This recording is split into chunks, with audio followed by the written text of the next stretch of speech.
पिछले लेक्चर में अपन ने समामेलन से पूर्व का लाभ हानि ज्ञात किस प्रकार से करते हैं इसके बारे में विस्तार से चर्चा की और उदाहरण सहित उसको समझा।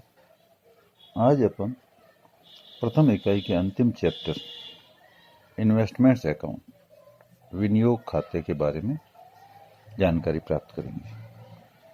जैसा कि आप जानते हैं कि व्यवसाय का उद्देश्य व्यवसाय में विद्यमान पूंजी का कुशलतम उपयोग करके लाभ कमाना होता है और इस उद्देश्य की पूर्ति के लिए व्यवसायी अपनी पूंजी का विनियोग इस तरीके से करता है कि अधिकतम आय अर्जित की जा सके। इस अध्याय में विनियोग से आशय व्यवसाय में विद्यमान अनावश्यक धनराशि का उपयोग प्रतिभूतियां खरीदने के लिए करने से है। यदि प्रतिभूतियां व्यवसायी द्वारा इन प्रतिभूतियों का निर्गमन करने वाली संस्थाओं से सीधे ही खरीदी जाती है तो इसे प्राथमिक विनियोग प्राइमरी इन्वेस्टमेंट कहा जाता है।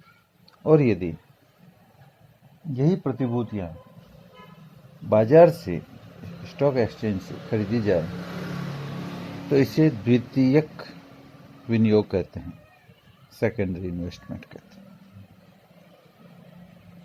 आय अर्जित करने की दृष्टि से यदि विनियोगों को अपन क्लासिफाई करें, विनियोगों का वर्गीकरण करें, तो आय अर्जन की दृष्टि से भी विनियोगों को दो भागों में बांटा जाता है। एक स्थायी आय अर्जित करने वाले विनियोग फिक्स यील्ड इन्वेस्टमेंट्स और दूसरे परिवर्तनशील आय अर्जित करने वाले विनियोग वेरिएबल यील्ड इन्वेस्टमेंट्स। स्थायी आय वाले विनियोगों में सरकारी तथा अर्ध सरकारी प्रतिभूतियां, सरकारी ऋण, ऋण पत्र तथा पूर्वाधिकारी अंशों को शामिल करते हैं जिन पर की पूर्व निर्धारित दर से आय प्राप्त होती है। इसके विपरीत परिवर्तनशील आय वाले विनियोगों में मतलब वेरिएबल यील्ड इन्वेस्टमेंट में समता अंशों को इक्विटी शेयर्स को शामिल करते हैं जिन पर लाभांश की दर प्रतिवर्ष परिवर्तित होने की संभावना रहती है और किसी वर्ष कंपनी को लाभ न हो तो लाभांश का भुगतान भी नहीं किया जाता है। यदि अपन समय के आधार पर विनियोगों का विभाजन करें तो ये भी दो प्रकार के होते हैं। नंबर एक अल्पकालीन या चालू विनियोग शॉर्ट टर्म और करंट इन्वेस्टमेंट्स और दूसरे नंबर पे दीर्घकालीन विनियोग लॉन्ग टर्म इन्वेस्टमेंट। चालू विनियोगों में ऐसे विनियोगों को शामिल किया जाता है जिन्हें संस्था एक वर्ष से कम अवधि के लिए अपने पास धारित करके रखती है। ऐसे विनियोग जिन्हें संस्था एक वर्ष से अधिक अवधि के लिए धारित करती है, होल्ड करती है, उन्हें दीर्घकालीन विनियोग कहते हैं। चालू विनियोगों का मूल्यांकन करने के लिए प्रत्येक प्रतिभूति की लागत तथा बाजार मूल्य, जिसको उचित मूल्य भी कहते हैं, इनकी तुलना की जाती है और इन दोनों में से जो कम हो उस पर चालू विनियोगों का मूल्यांकन किया जाता है। इसी प्रकार दीर्घकालीन जो विनियोग होते हैं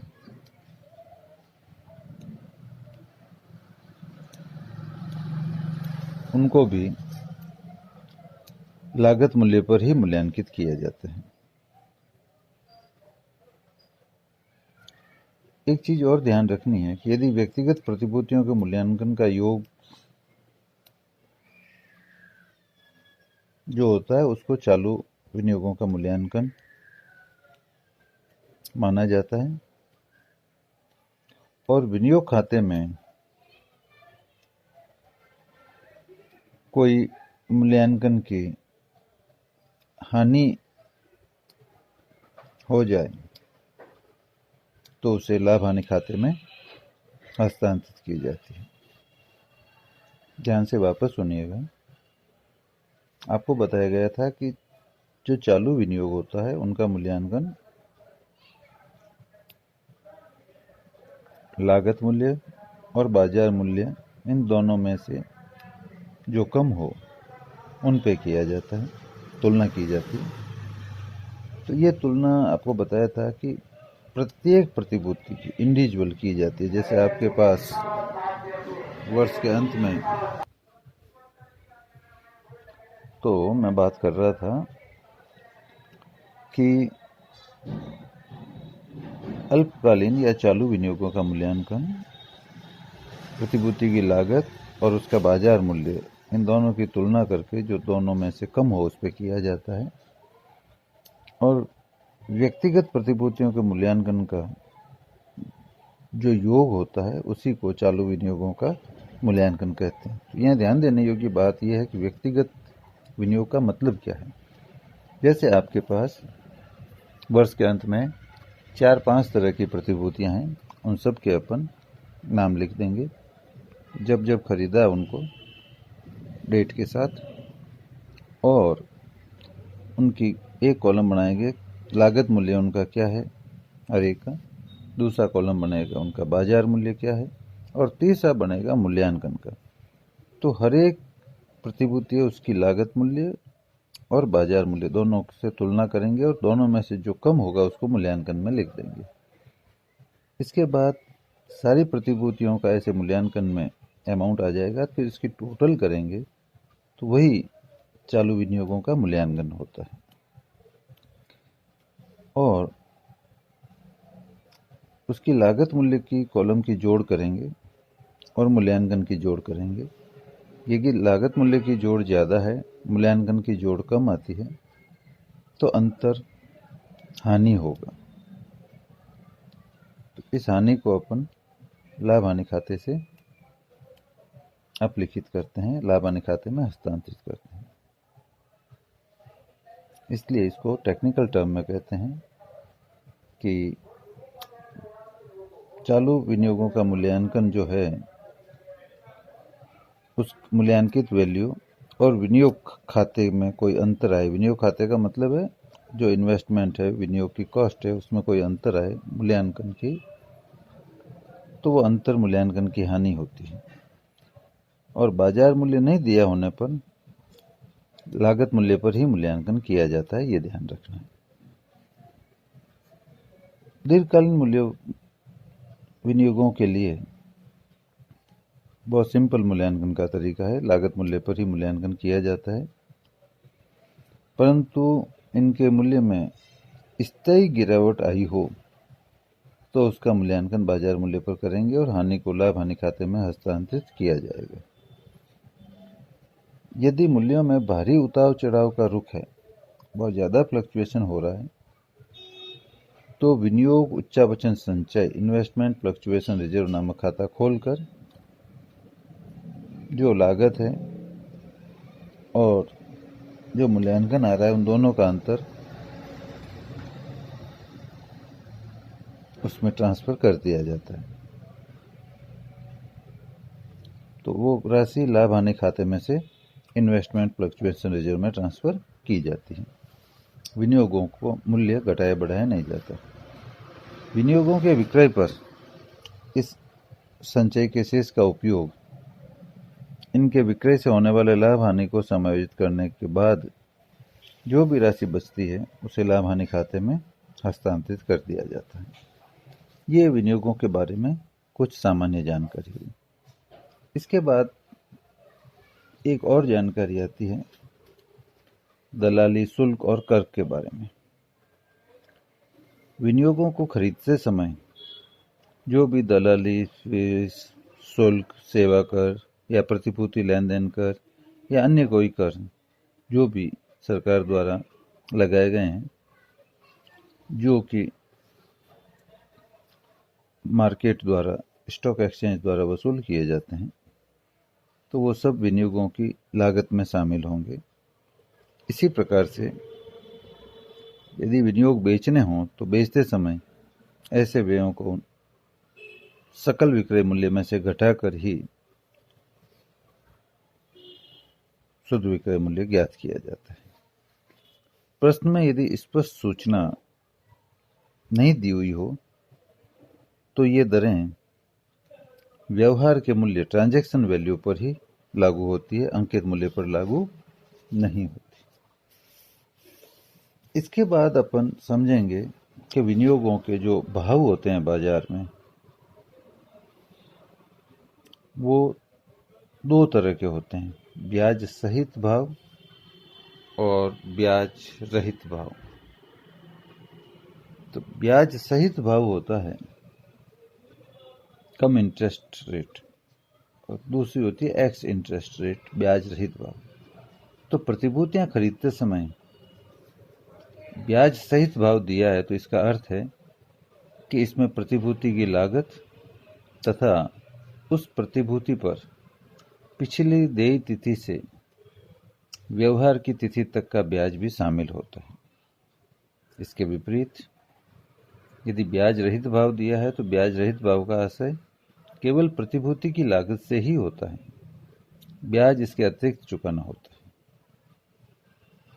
इसी तरह विक्रय के एंगल से देखें तो प्रतिभूति के विक्रय पर ब्याज सहित भाव दिया हो तो उसका अर्थ है उसमें पिछली देय तिथि से व्यवहार की तिथि तक का ब्याज भी शामिल है, जिसे घटाने पर ही प्रतिभूति का शुद्ध विक्रय मूल्य ज्ञात होता है। इसके विपरीत यदि प्रतिभूति का ब्याज रहित विक्रय मूल्य दिया हो तो उसका अर्थ है विक्रेता पिछली देय तिथि से व्यवहार की तिथि तक का ब्याज भी विक्रय मूल्य के अतिरिक्त प्राप्त करेगा। सूचना के अभाव में व्यवहार को ब्याज सहित ही माना जाता है। प्रतिभूति की ब्याज सहित और ब्याज रहित भाव पर खरीद और बिक्री होती है तो प्रत्येक व्यवहार में सम्मिलित शुद्ध लागत, ब्याज, कुल भुगतान और विक्रय की दशा में विक्रय पर होने वाले लाभ हानि की गणनाएं भी की जाती है। इसके अपन डिटेल में फॉर्मेट में डिस्कशन करते हैं कि यदि ब्याज रहित भाव दिया हुआ हो और प्रतिभूति की खरीद की जाए तो उसकी शुद्ध लागत, ब्याज और चुकाए जाने वाले मूल्य, मतलब net cost, interest and amount paid की गणना कैसे की जाती है, ये आपके स्क्रीन पर है। सबसे पहले लिखी जाती है cost of security as given in the question.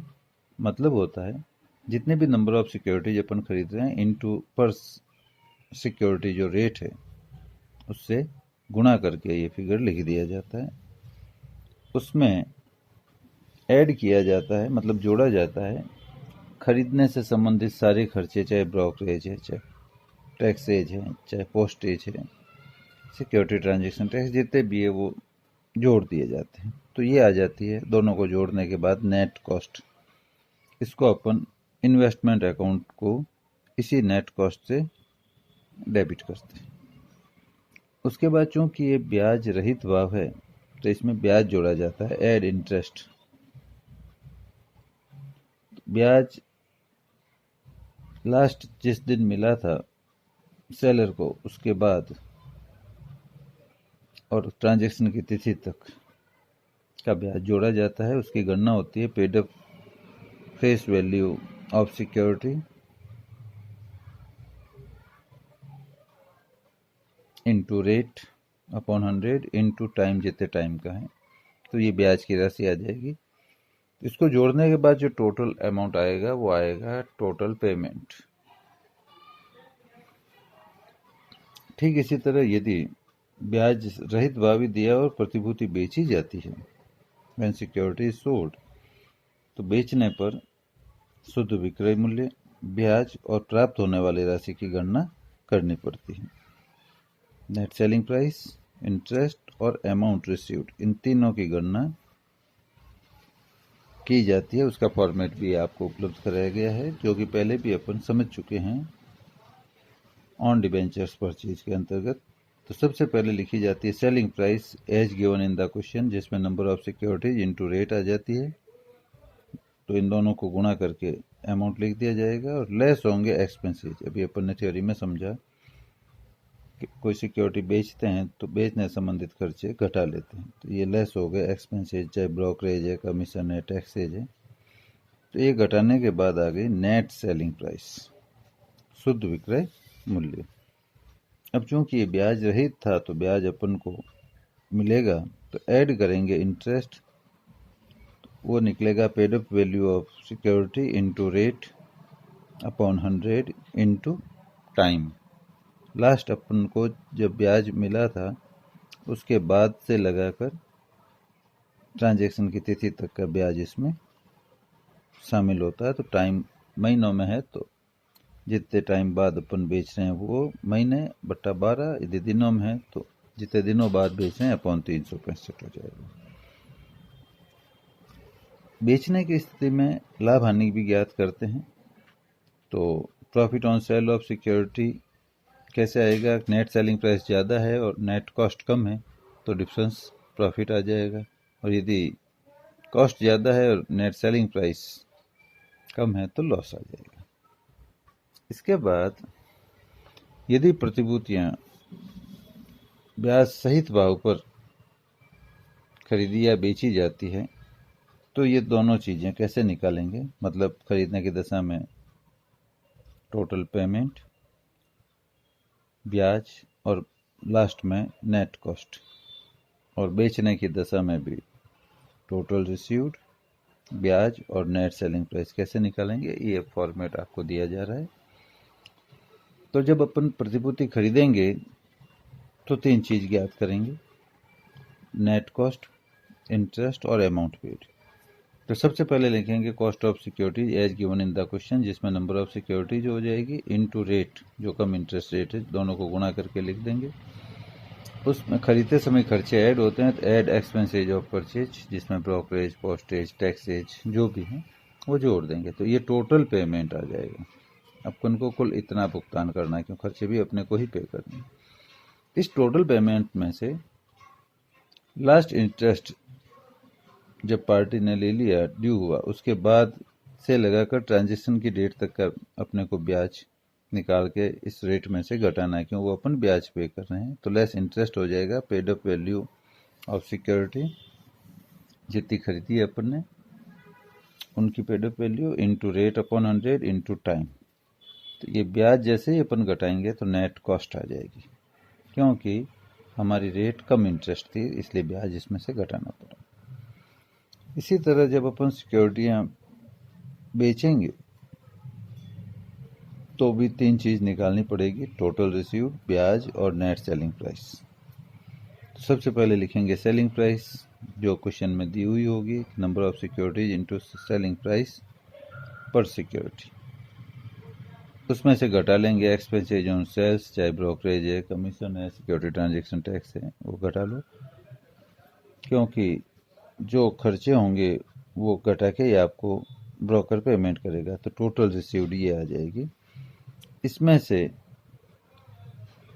जिस तिथि को आपको लास्ट में इंटरेस्ट मिला उसके बाद से लगाकर ट्रांजैक्शन की तारीख तक का ब्याज आपको प्राप्त होगा, तो वो अपन निकालते हैं लेस इंटरेस्ट, वही paid up value of securities जितनी आप बेच रहे हैं उनकी paid up value into rate upon 100 into time. तो ये ब्याज आ जाएगा। फिर जैसे ये ब्याज घटाओगे तो नेट सेलिंग प्राइस ज्ञात हो जाएगी।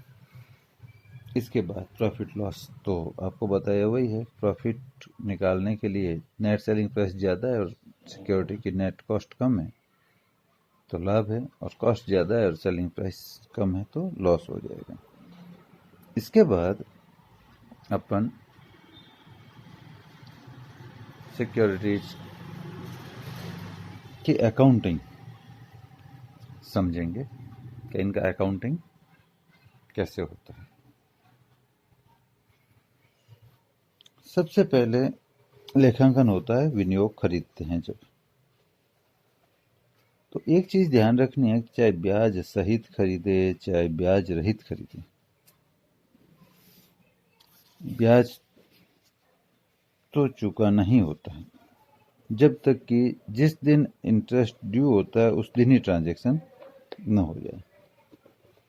तो इसलिए जब कब इंटरेस्ट या एक्स इंटरेस्ट कैसे ही खरीदा जाए, एंट्री होगी investments account debit interest account debit to bank being investments purchase. ध्यान ये रखना है कि कम इंटरेस्ट हो या एक्स इंटरेस्ट, जैसा कि अपन ने समझा कि जो नेट कॉस्ट है उससे इन्वेस्टमेंट अकाउंट डेबिट होगा, जो इंटरेस्ट है उससे इंटरेस्ट अकाउंट डेबिट होगा, टोटल पेमेंट जो आया है उससे बैंक अकाउंट क्रेडिट होगा। सेकंड एंट्री होती है ब्याज प्राप्त होने की। जब अपने को ब्याज प्राप्त होता है तो एंट्री हो जाती है bank account debit to investments being interest received. तीसरी एंट्री आती है विनियोगों को बेचने पर। अपन विनियोग चाहे ब्याज सहित भाव से बेचें तो चाहे ब्याज रहित भाव से बेचें, एंट्री यही होगी bank account debit to investments to interest being investments sold. यहाँ ध्यान ये रखना है कि bank account debit total received जो आपके फॉर्मेट में आपने निकाला है उससे बैंक अकाउंट डेबिट होगा, और जो नेट सेलिंग प्राइस शब्द लिखा है उसके सामने जो अमाउंट है उससे इन्वेस्टमेंट अकाउंट क्रेडिट होगा, और जो इंटरेस्ट का फिगर आपने निकाला है उससे इंटरेस्ट अकाउंट क्रेडिट होगा। अब यदि विनियोगों के विक्रय पर लाभ होता है तो एंट्री होगी investments account debit to P&L being profit on sale of investments transfer, और यदि विनियोगों के विक्रय पर हानि हो जाती है तो एंट्री हो जाएगी profit and loss account debit to investments account being loss on sale of investments transfer. वर्ष के अंत में अपन विनियोगों का मूल्यांकन करते हैं, और मूल्यांकन से कोई हानि होती है, मतलब जितना लागत मूल्य है उसकी तुलना में मूल्यांकन कम होता है, तो जितनी मूल्यांकन में कमी आती है लागत की तुलना में, वो लॉस आपको निम्न एंट्री द्वारा P&L में ट्रांसफर करना पड़ेगा profit and loss account debit to investments account being loss on valuation of investments transfer. यदि ब्याज चुकाने और लेखा वर्ष समाप्त होने की तिथियां भिन्न हैं तो ऐसी दशा में लास्ट ब्याज चुका है उसके बाद जब अकाउंट्स क्लोज हो रहे हैं, चाहे 2 महीने 3 महीने 6 महीने जितने महीने बाद, तो उतनी अवधि का ब्याज ड्यू नहीं होता है, एक्रू हो जाता है। तो उस अर्जित ब्याज की एंट्री क्या करेंगे, accrued interest account debit to interest being interest accrued at the end. क्योंकि आपको मान लो कि आपका अकाउंटिंग ईयर 31 मार्च है और आपको 6 महीने से कंपनी ब्याज देती है 30 जून को और 31 दिसंबर को, तो लास्ट ब्याज आपको 31 दिसंबर को मिला है और खाते आपके 31 मार्च को क्लोज हो रहे हैं, तो जनवरी फरवरी और मार्च 3 महीने का ब्याज एक्रू हो गया है पर आपको प्राप्त नहीं हुआ है, तो उसकी एंट्री आप ये करेंगे accrued interest account debit to interest. Normally अगले वर्ष के प्रारंभ में ऐसी स्थिति में अपन रिवर्स एंट्री कर देते हैं, अर्थात interest account debit to accrued interest, ताकि अगले साल जब इंटरेस्ट प्राप्त हो पूरा 6 महीने का तो एक्रूड इंटरेस्ट यहाँ बंद हो जाता है, इंटरेस्ट का उतना ही फिगर क्रेडिट रहता है जितना उस वर्ष से संबंधित होता है। तो अगले वर्ष के प्रारंभ में interest account debit to accrued interest entry कर दी जाती है being accrued interest account transfer. इसके बाद वर्ष के अंत में ब्याज खाते को लाभ हानि खाते में हस्तांतरित करते हैं, तो उसकी प्रविष्टि होती है interest account debit to profit and loss account being interest account transfer. ये आपका इन्वेस्टमेंट अकाउंट का अकाउंटिंग हो गया। इसके बाद अपन इसका न्यूमेरिकल क्वेश्चन लेंगे।